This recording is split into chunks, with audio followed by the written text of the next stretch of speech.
அஸ்ஸலாமு அலைக்கும். இன்றைக்கி நான் நெல்லிக்காய் மிட்டாய் செய்ய போகிறேன்.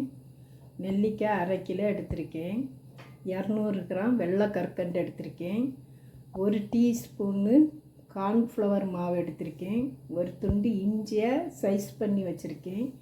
1/2 ஸ்பூன்னு சால்ட்டு, 3 ஸ்பூன்னு நெய், 1 லெமன் புளிஞ்சு வச்சுருக்கேன். இன்னும் நம்ம வீடியோக்குள்ளே போகலாம். இப்போ ஒரு இட்லி சட்டி எடுத்திருக்கேன். இட்லி சட்டி தட்டில் இந்த நெல்லிக்காயெல்லாம் இதில் வச்சு ஒரு ஆவியில் ஒரு 15-20 நிமிஷம் நான் அவிச்சு எடுக்க போகிறேன்.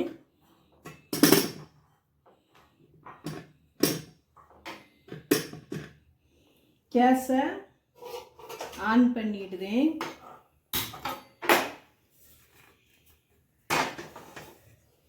தட்டு வச்சு மூடி ஒரு 20 நிமிஷம் அவியட்டு. இப்போ இந்த கல்கண்டை நம்ம இந்த மிக்ஸி ஜாரில் போட்டு ஒரு பேஸ்ட் மாதிரி நல்லா பொடியாக்கி நம்ம எடுக்கலாம். எனக்கு 20 நிமிஷம் ஆச்சு. வெந்துட்டான்னு நான் பார்க்கேன்.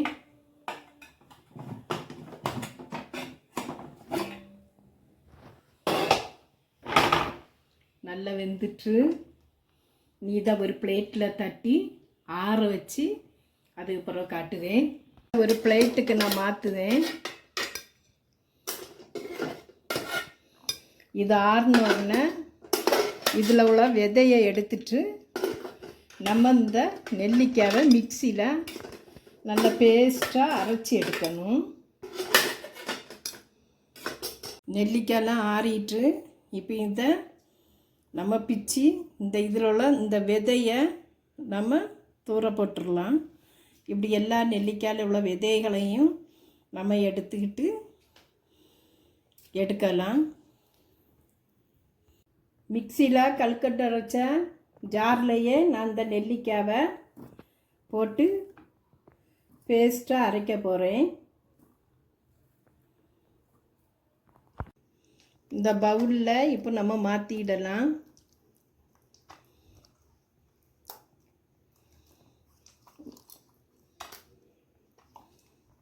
வெட்டி வச்சுருக்கேன் இஞ்சியை இந்த நெல்லிக்காயில் போட்டு பேஸ்ட்டாக அரைக்கேன்.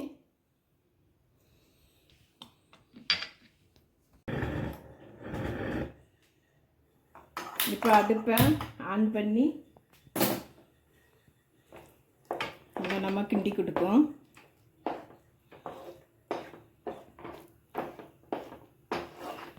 கல்கண்டு பொடிச்சதை இதில் போடுதேன். கொஞ்சம் கொஞ்சமாக போட்டு கிண்டலாம்.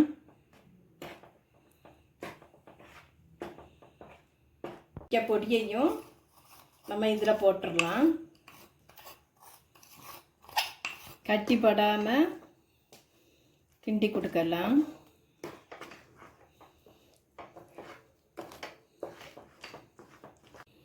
கொஞ்சம் சால்ட்டு,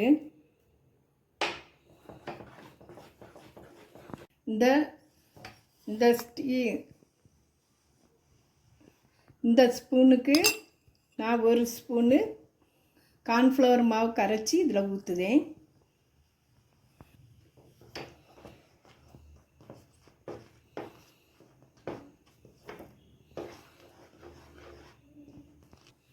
கொஞ்சம் குங்குமப்பூ போடுதேன்.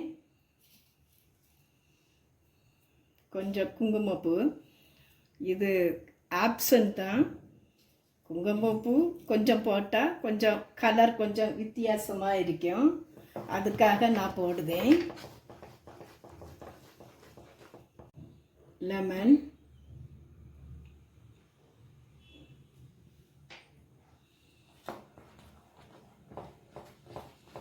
லெமன் ஊற்றி இதை கொஞ்சம் நல்லா கிளறி விடலாம்.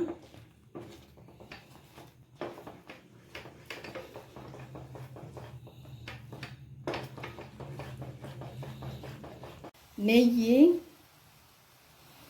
நான் பசும்பாலில் வெண்ணெயில் நான் எடுத்த நெய்.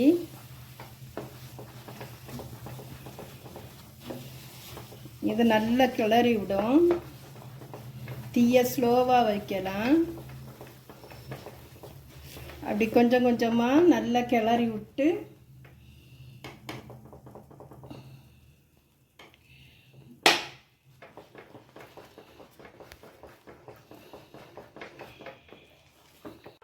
கிண்ணியில் எடுத்த நெய் அவ்வளோ ஊற்றியாச்சு.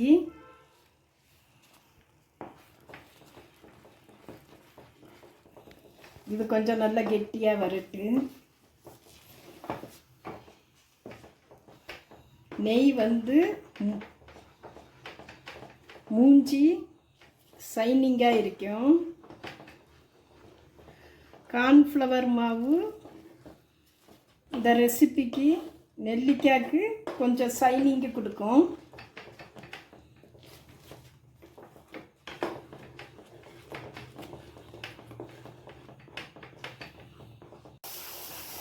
இப்படி நல்லா திரண்டு இப்படி வரணும்.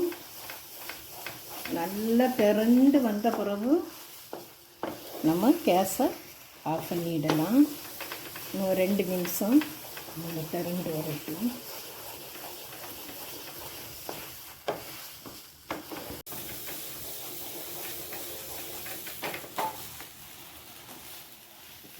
இப்போ இதில் நம்ம ஊற்றிடலாம்.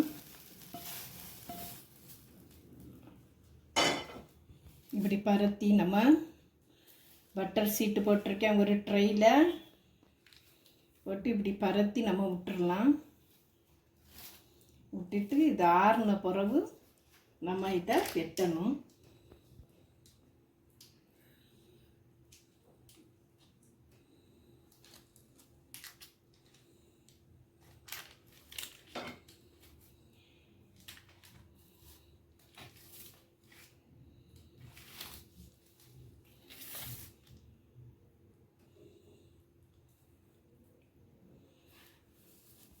இப்போ இதில் பட்டர் பேப்பரை நான் எடுக்கேன்.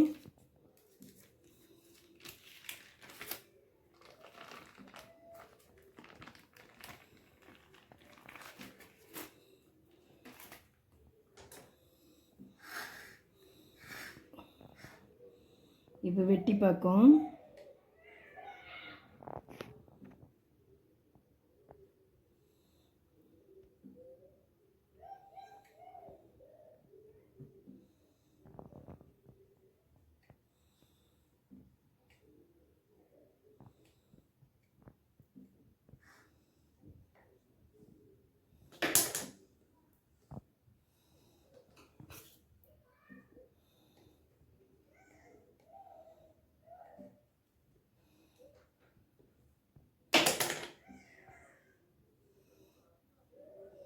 நல்லா சாஃப்டாக இருக்குது.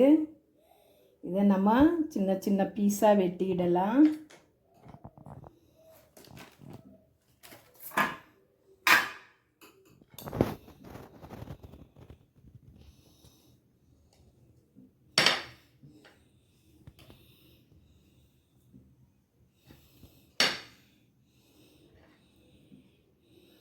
இது வந்து நமக்கு மூஞ்சி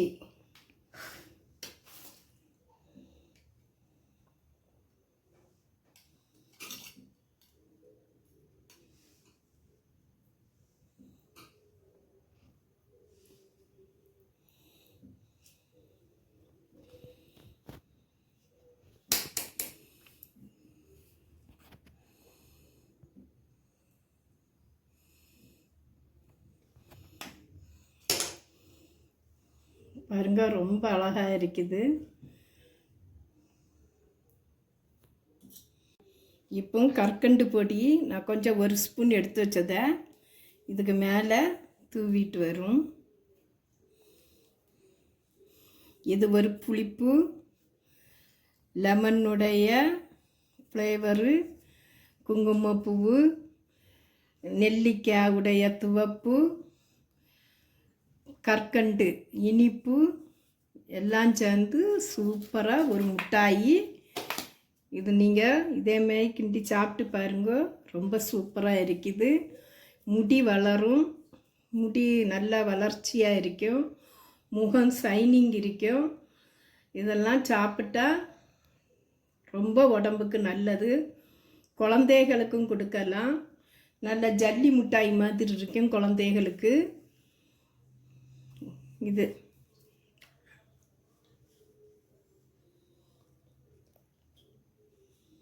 லைக் பண்ணுங்கள், சப்ஸ்கிரைப் பண்ணுங்கள், ஷேர் பண்ணுங்கள், கமெண்ட் பண்ணுங்கள், பெல் பட்டனை கிளிக் பண்ணுங்கள். அஸ்ஸலாமு அலைக்கும்.